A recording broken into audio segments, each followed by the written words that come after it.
जय हिंद दोस्तों। जिस तरीके से लोकसभा चुनाव में समाजवादी पार्टी ने कामयाबी हासिल की थी,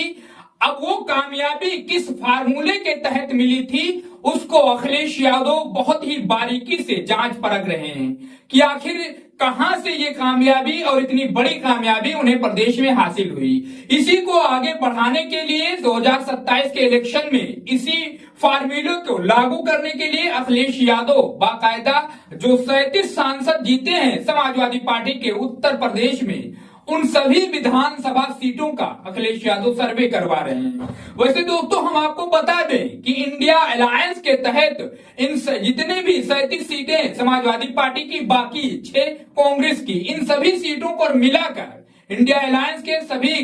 जो सहयोगियों के सीटों को मिलाकर अगर देखा जाए दोस्तों, तो विधानसभा वाइज तरीके से इंडिया अलायंस 224 सीटों पर 2024 के लोकसभा चुनाव में विधानसभा सीटों पर 224 विधानसभा सीटों पर उसने जीत हासिल की थी दोस्तों। वहीं बीजेपी का आंकड़ा हम बता दें दोस्तों, बीजेपी 165 विधानसभा सीटों पर ही उसकी जीत हुई थी बीते लोकसभा 2024 में। जो अगर सांसद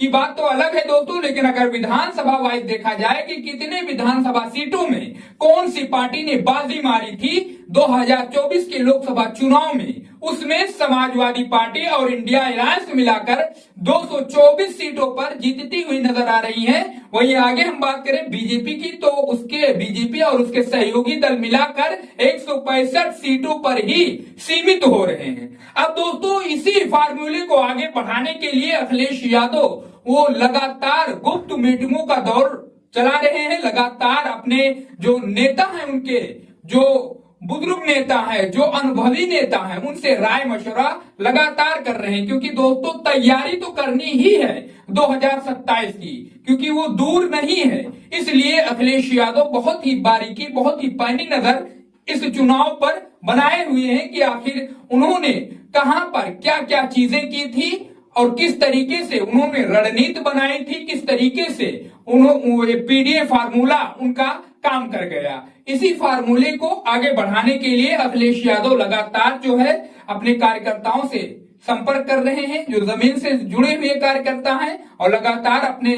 तमाम वरिष्ठ नेताओं से बात कर रहे हैं। अब दोस्तों अगर अखिलेश यादव वही इंडिया अलायंस के तहत जो लोकसभा में विधानसभा वाइज देखा जाए तो जो 224 सीटें जीती हैं उन्होंने, अगर उसी को देखा जाए दोस्तों, तो उसी से ही